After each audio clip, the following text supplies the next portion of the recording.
Hello students, आप सबका doctor RPM degree college के बीकॉम डिपार्टमेंट में स्वागत है। अभी तक हमने पार्ट 1 का वीडियो देखा था। पार्ट 1 की क्लास अटेंड की थी जिसपे हमने कंपनी के बारे में देखा, शेयर्स के बारे में, शेयर कैपिटल वगैरह के बारे में हमने डिस्कस किया था। आज हम लोग बात करने जा रहे हैं कि शेयर्स को मार्केट में इशू किस तरीके से किया जाता है, इसका बेसिकली प्रोसीजर क्या है, तरीका क्या है, आज हम उसके बारे में बात करेंगे। तो क्लास को शुरू करते हैं। सबसे पहले आता है आपका procedure of issue of shares में इशूइंग प्रोस्पेक्टस। अगर मुझे मेरी कंपनी के शेयर इशू करने हैं तो उससे पहले कुछ ना कुछ एडवर्टाइजमेंट करनी पड़ेगी, कहीं ना कहीं मुझे इनविटेशन देना पड़ेगा। कैसा invitation? Open invitation. Open invitation का मतलब होता है सभी पब्लिक के लिए ओपन कर दिया है हमने सेल्स को अपनी, अब शेयर्स के लिए स्पेशली, कि वो लोग आए और हमारे शेयर्स को सब्सक्राइब करें, उसे परचेज करें। तो हम क्या करते हैं, सबसे पहले एक इशूड प्रोस्पेक्टस करते हैं। प्रोस्पेक्टस एक तरह का डॉक्यूमेंट होता है जिसमें पब्लिक कंपनी ओपन इनविटेशन देती है पब्लिक को कि वो अपने शेयर्स को आके परचेज करे, मतलब कंपनी के शेयर्स को आके वहां पे परचेज कर सके। इशूइंग प्रोस्पेक्टस एक तरह का ओपन इनविटेशन पब्लिक के लिए कि आइए और हमारे शेयर्स को परचेज कीजिए। नेक्स्ट स्टेप आता है आपका एप्लीकेशन ऑफ अ शेयर्स का। एप्लीकेशन ऑफ अ शेयर्स का मतलब है अब हमने क्या किया, ओपन इनविटेशन डाल दिया, एक तरह का एडवर्टाइजमेंट ही था ये। ओके, जब लोगों ने उस ओपन इनविटेशन को देखा तो हमें अप्लाई करना शुरू किया।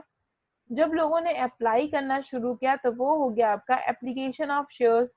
मतलब कि अब हमें वो पता चल गया कि कितने इन्वेस्टर्स हमारे शेयर्स के इनविटेशन में इंटरेस्टेड थे और कौन कौन अपनी एप्लीकेशन मनी को यहाँ पे सबमिट कर चुका है, अपने एप्लीकेशन फी को यहाँ सबमिट कर चुका है। जिन लोगों ने एप्लीकेशन फी सबमिट की होगी वो कहीं ना कहीं हमारे शेयर्स को लेके इंटरेस्टेड होंगे, ये एज्यूम यहाँ तक कर लिया जाता है। स्टेप 3 होता है आपका अलॉटमेंट ऑफ शेयर्स। अब जितने एप्लीकेशन हमारे पास आई हैं, मान लीजिए 20,000 शेयर्स हमने इशू किए तो पब्लिक ने 1,80,000 शेयर्स हमसे परचेज कर लिए जो कि ऑथराइज थे। उसके बाद क्या हुआ, जितने शेयर्स की एप्लीकेशन हमारे पास रिसीव हुई है, जितने लोगों ने हमें अप्लाई किया है, उन सबको यहाँ पे अलॉट कर दिया जाएगा। अलॉट कर दिए जाने का मतलब है कि एक डायरेक्टर के द्वारा इशूइंग कंपनी, मतलब कि जो कंपनी हमें शेयर्स इशू कर रही है, जब उनको प्रोवाइड किए जाते हैं एक्सचेंज के द्वारा, स्पेशली अलॉटमेंट लेटर देके कम्युनिकेट करके, वो आपका अलॉटमेंट ऑफ शेयर्स कहलाता है। उसके बाद आती है आपकी कॉल ऑन शेयर्स।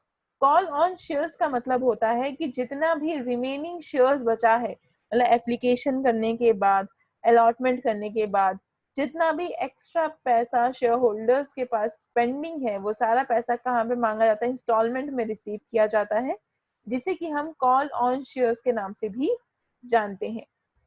अब इस प्रोसीजर को जरा हम एक एग्जांपल से समझने की कोशिश करते हैं।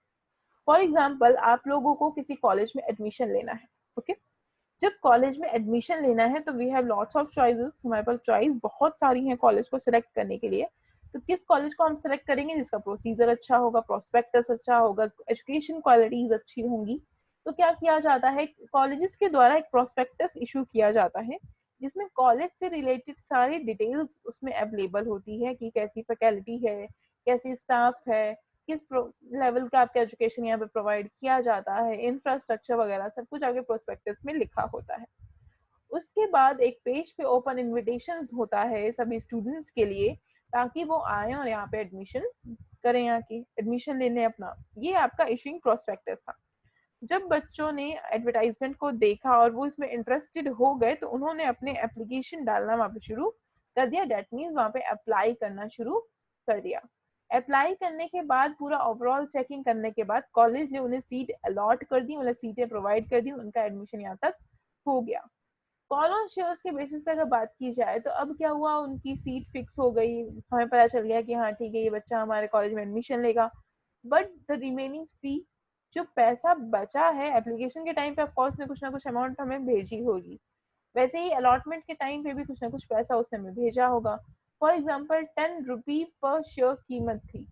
ओके, तो फर्स्ट मतलब कि एप्लीकेशन के टाइम पे 20 रुपए रिसीव किए गए और साथ ही साथ आपके अलॉटमेंट के टाइम पे भी 2 रुपए रिसीव किए गए। तो ट्रीटमेंट क्या हुआ, 3 रुपए एप्लीकेशन का एंड 2 रुपए आपके अलॉटमेंट का, 5 रुपए यूज हो गए आउट ऑफ 10। अभी भी कितना बचा है, 5 रुपए बचे हैं। इन 5 रुपए को जब हम इंस्टॉलमेंट में मांगना शुरू करते हैं तो वो इंस्टॉलमेंट क्या कहलाती है? आपकी कॉल ऑन शेयर्स के नाम से जानी जाती है। अब बात करते हैं कुछ अकाउंटिंग एंट्रीज की।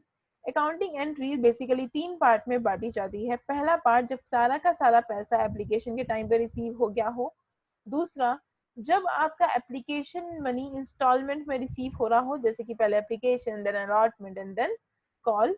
और उसके बाद अगर आपका पैसा जो रिसीविंग हो रही है वो cash book with bank column के साथ हो रही है, मतलब एंट्रीज के साथ साथ हमें कैश बुक भी क्रिएट करना है, तो उस टाइम पे एंट्री कैसे पास की जाती है और कंपनी की बैलेंस शीट कैसी होती है, इसके बारे में आज हम डिस्कस करेंगे। तो सबसे पहले हम टाइप 1 की बात करते हैं। यहाँ पे जो अकाउंटिंग एंट्रीज हम सीख रहे हैं वो पार की सीख रहे हैं। पार क्या होता है? देखिए, शेयर्स जब इशू किए जाते हैं तो 3 बेसिस पे इशू किए जाते हैं। पहला होता है पार, देन होता है आपका प्रीमियम और उसके बाद होता है डिस्काउंट। इन तीनों वर्ड को समझने के लिए आपको पहले 2 वर्ड्स की नॉलेज होनी चाहिए, जो कि है आपके face value and market value. Face value का मतलब है जो एक्चुअल कीमत होती है, जैसे किसी चीज की कीमत 10 रुपए, वो उसकी फेस वैल्यू है, वो उसकी एमआरपी है। अगर उस प्राइस को हम बढ़ाते हैं, मतलब कि अब उसकी जो फेस वैल्यू है वो इंक्रीज कर देते हैं, जैसे कि 10 रुपए की चीज अगर मैं 20 रुपए में बेचूं तो वो क्या होगा? आपका प्रीमियम कहलाएगा। तो जो हमने अमाउंट को चेंज किया, मतलब कि जो न्यू अमाउंट आई आपके पास, उसके बेसिस पे हम कैलकुलेट करते हैं, जिसे कि हम मार्केट वैल्यू या मार्केट प्राइस भी कहते हैं। 10 रुपए की कोई चीज मार्केट में कितने रुपए से सप्लाई की जा रही है, वही आपका मार्केट वैल्यू कहलाता है। पार की बात करें, जब फेस वैल्यू और मार्केट वैल्यू दोनों बराबर हो जाए, मतलब 10 रुपए की कोई चीज है, वो 10 रुपए में ही मार्केट में बिकती है, वो आपका हो जाएगा issue of shares at par पे। एंट्री होंगी आपकी जब हम एप्लीकेशन मनी, देखिए सबसे पहले हमें एप्लीकेशन मनी रिसीव होगी, तब तो हम ड्यू करेंगे, क्योंकि हमें तो नहीं पता कि कितने शेयर्स आएंगे। हमने एजम्पशन कैसा है, जितने शेयर्स आ गए तो हमने पहले तो रिसीव कर लिया, और रिसीव करने के बाद उसकी एंट्री हमने यहाँ पे पास कर दी। तो एंट्री क्या होगी यहाँ पे? Bank account debit to share application account, और उसी के बाद जब हम उसे कैपिटल अकाउंट में ट्रांसफर कर रहे होंगे तो शेयर एप्लीकेशन अकाउंट को जो भी हमने क्रेडिट किया था वो उठा के क्या कर देंगे? डेबिट। और पूरा का पूरा पैसा जो कि बैंक अकाउंट में गया था वो उठ के कहाँ चला जाएगा? आपका शेयर कैपिटल अकाउंट में ट्रांसफर कर दिया जाएगा। अब बात करते हैं, अगर हम अलॉटमेंट में इंस्टॉलमेंट्स में पैसा रिसीव कर रहे हैं तो पहली 2 एंट्री तो सेम रहेंगी जो कि एप्लीकेशन की है। याद रखने वाली चीज बस इतनी है, एप्लीकेशन की पहले रिसीविंग की एंट्री होती है और फिर ड्यू की एंट्री होती है। But allotment, first call and final call के टाइम पे ऐसा नहीं होता। उसमें ट्रीटमेंट पहले ड्यू की करते हैं और उसके बाद रिसीविंग की ट्रीटमेंट यहाँ पे की जाती है। एंट्रीज है आपकी bank account debit to share application account, और सारा का सारा पैसा एप्लीकेशन से मिला हुआ हमने रिसीव कर लिया, तो नीचे नरेशन आ जाएगी, being share application money received. उसी तरीके से अब आपका यहाँ पे ड्यू की एंट्री होगी, मतलब कि कैपिटल अकाउंट में ट्रांसफरिंग की एंट्री होगी। तो जो अभी हमने क्रेडिट किया था उसे हम क्या कर देंगे? डेबिट कर देंगे। तो एंट्री हो जाएगी आपकी share application account debit to share capital account, being share application money transfer to share capital account, और सारा पैसा उठ के कहाँ चला गया? आपके शेयर कैपिटल अकाउंट में ट्रांसफर हो गया। इसके बाद अभी हमने प्रोसीजर जब पढ़ा तब देखा था कि एप्लीकेशन के बाद अलॉटमेंट करते हैं। अब देखिए, हमें ये तो पता चल गया कि कितने एप्लीकेशन हमारे पास आए हैं, मतलब कहीं ना कहीं वो लोग इंटरेस्टेड हैं। तो सबसे पहले तो हम ड्यू करेंगे, उसके बाद उनसे पैसा रिसीव करेंगे, क्योंकि सबसे पहला हमारा काम होगा कि हम उन्हें बताएं कि हमें नेक्स्ट पेमेंट चाहिए। तो वो क्या है? एक तरह से आपकी ड्यू की एंट्री है, और उसके बाद हम रिसीविंग की एंट्री वहां से पास करते हैं। ड्यू की एंट्री क्या होगी? आपकी share allotment account debit to share capital account, और उस तरह से रिसीविंग हो जाएगा bank account debit to share allotment account. Okay, इसके बाद फर्स्ट कॉल की भी same entry and final call की भी सेम एंट्री यहाँ पे नोट की जाती है। टाइप नंबर 3 की बात करते हैं जनरल एंट्रीज में। तो इस टाइप में जब भी अगर कैश अकाउंट या cash book with bank column बनाने को दे दिया जाए तो उसमें एंट्रीज के टाइम पे से सिर्फ ड्यू की एंट्री पास की जाती है। जितनी भी आपने एप्लीकेशन के टाइम पे ड्यू किया, allotment, first call, final call के टाइम पे ड्यू किया, सिर्फ ड्यू की एंट्री यहाँ पे पास होगी, क्योंकि आपकी जितनी भी रिसीविंग है, रिसीविंग की सारी एंट्री आपके cash book with bank column के अंदर ट्रांसफर कर दी जाती है। हमने जितनी भी रिसीविंग की एंट्री ऊपर जनरल एंट्री में छोड़ी थी, वो सारी की सारी एंट्री कहाँ ट्रांसफर हो जाएंगी? आपके कैश बुक में ट्रांसफर हो जाएंगी, और उसके बाद आपका बैंक बैलेंस शीट क्रिएट यहाँ पे किया जाता है। बेसिकली अगर बात की जाए, अगर हम बैलेंस शीट की ही बात करते हैं, तो अभी तक हमने पढ़ा था कि एक साइड में लायबिलिटीज होती हैं तो दूसरी साइड में आपके एसेट्स को शो किया जाता है। इसका मतलब है एक तरफ लायबिलिटी, दूसरी तरफ एसेट और दोनों का बैलेंस टैली। ये चीज हमारे से सोल प्रोप्राइटरशिप या पार्टनरशिप तक तो वैलिड थी। अब हम पढ़ रहे हैं कंपनी। कंपनी की बैलेंस शीट का फॉर्मेट थोड़ा अपोजिट है, थोड़ा अलग है। तरीका ये है, जो बैलेंस शीट बनाई जाती है, एक तरफ लायबिलिटीज होती है, मतलब कि स्टार्टिंग में सबसे ऊपर लायबिलिटीज लिखी जाती हैं, उनके टोटल होने के बाद ही असेट साइड उसके नीचे से स्टार्ट की जाती है। तो यहीं पे आप देख रहे हैं बैलेंस शीट का फॉर्मेट। सबसे पहले इक्विटी एंड लायबिलिटीज में आएगा शेयर होल्डर्स के फंड, जिसमें कि share capital, reserve and surplus किसी तरीके का है। Money received against the warranty, कोई शेयर वारंटी है तो कोई पैसा रिसीव हो गया है तो वो हम यहाँ पे इंक्लूड करते हैं। Share application money pending, allotment, कोई अलॉटमेंट पेंडिंग है, उसका पैसा रिसीव हो गया है। Non current liabilities, current liabilities वगैरह सब कुछ यहाँ पे नोट कराई जाती है। असेट साइड में दो आते हैं आपके, non current asset and current asset, सारी यहाँ पे नोट किया जाता है।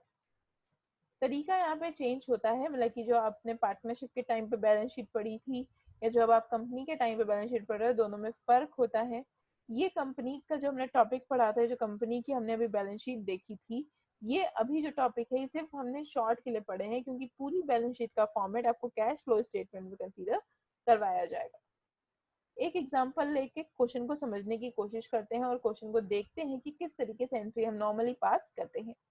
एंट्री के लिए क्वेश्चन आपको दिया गया है, एक ही कंपनी लिमिटेड, एक की रजिस्टर्ड कैपिटल है 10 लाख रुपीज, जो कि शेयर्स में डिवाइड हुए हैं 100 ईच में।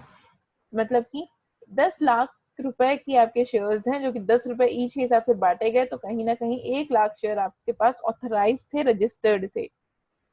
मार्केट में इशू किए गए हैं 50,000 शेयर्स पार पे, मतलब कि एप्लीकेशन के टाइम पे 2 रुपए, अलॉटमेंट के टाइम पे 3 रुपए, फर्स्ट कॉल के टाइम पे 2.5 एंड फाइनल कॉल के टाइम पे 2.5 रुपीज रिसीव किए जाते हैं। सारा का सारा पैसा सब्सक्राइब कर लिया गया, मतलब कि पूरे 50 के 50,000 रुपए पब्लिक ने परचेज कर लिए हैं।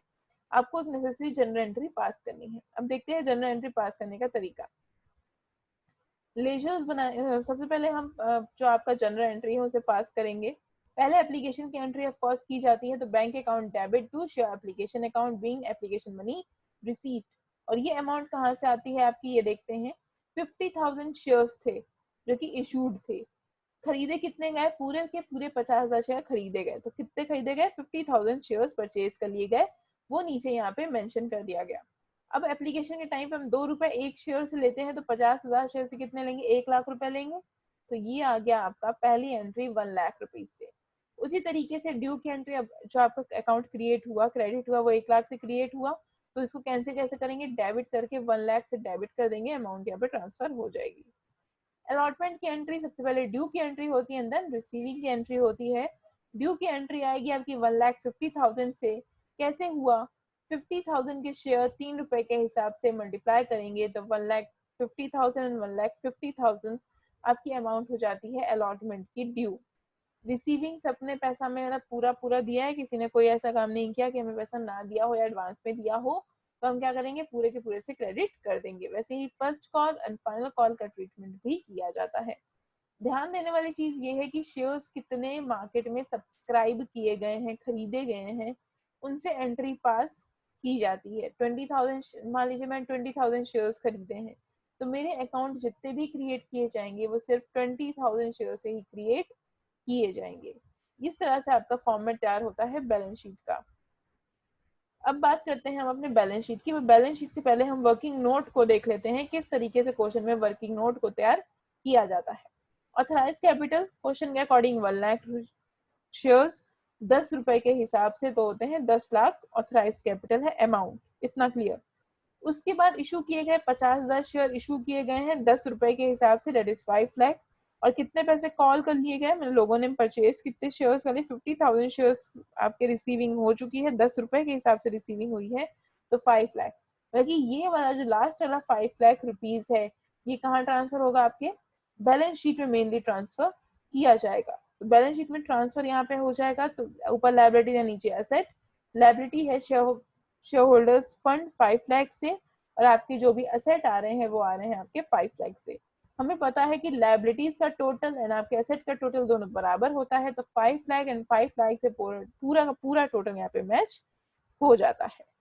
आई होप शेयर का जो पार की इशूइंग थी, शेयर्स को कैसे पार पे इशू करते हैं, नॉर्मल जनरल एंट्रीज क्या होती हैं, उसमें किसी तरीके का कोई डाउट नहीं होगा। अगर आपको अभी भी इस टॉपिक में issue of shares at par में किसी तरीके का कोई डाउट है तो आप नीचे कमेंट बॉक्स में हमें कमेंट कर सकते हैं। Thank you student.